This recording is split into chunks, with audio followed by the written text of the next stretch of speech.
Hello student, welcome to my channel. तो जैसे कि आप पढ़ते भारतीय संविधान का भाग 6, तो आगे की वीडियो को हम कंटिन्यू करते हैं। ठीक, तो आज हम पढ़ेंगे आर्टिकल 100, 203, 204, 205, 206, 207, 208।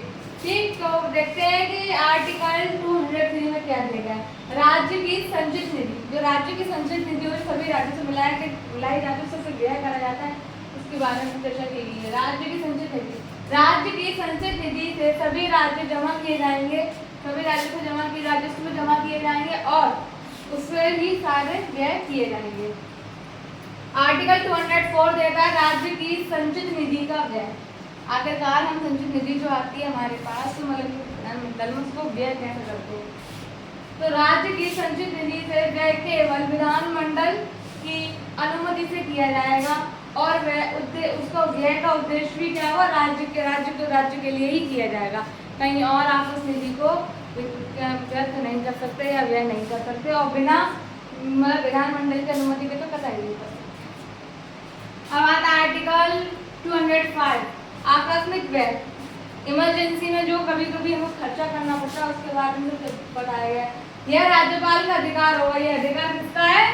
राज्यपाल का होगा कि वह राज्य की संचित निधि को व्यय कर सके, लेकिन इसकी पूरी सूचना विधानमंडल को देनी होगी कि किस कारण, किस वजह से, कहाँ और कितना व्यय किया जा रहा है। ये पूरी जो है ये सूचना किसको दी जाएगी? विधानमंडल को दी जाएगी। तो राज्यपाल के पास ये अधिकार है कि वह आकस्मिक व्यय कर सकता है। अब आता है आर्टिकल 206। आर्टिकल 206 हमसे क्या कहता है? राज्य की संचित निधि के लिए लेखा, संचित निधि के लिए लेखा किया जाता है, पूरा उसके बारे में बात की। राज्य की संचित निधि के लिए लेखा रखा जाएगा और इसका ऑडिट किया जाएगा। क्या किया जाएगा बेटा? ऑडिट किया जाएगा।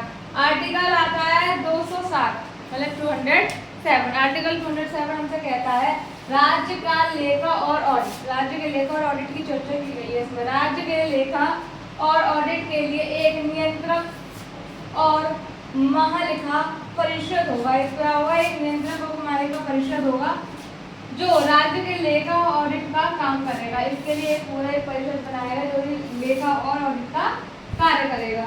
आता है आर्टिकल 208। 208 हमसे क्या कह रहा है? विधानमंडल की प्रक्रिया। विधानमंडल की प्रक्रिया को समझाते हुए हमसे कहता है कि विधानमंडल की प्रक्रिया के नियम बनाए जाएंगे जो विधानमंडल की कार्यवाही को नियंत्रित करेंगे। नियम बनाए जाएंगे तो विधानमंडल की कार्यवाही क्या करेंगे बेटा? नियंत्रित करेंगे। ठीक, तो आज हमने आर्टिकल को कंप्लीट करा, बाकी कल आर्टिकल हम कंटिन्यू करेंगे। अगर आपको समझ में नहीं आया हो तो आप इससे पूछ लीजिएगा। तब के लिए थैंक यू। स्क्रीनशॉट ले लीजिए आप इसका।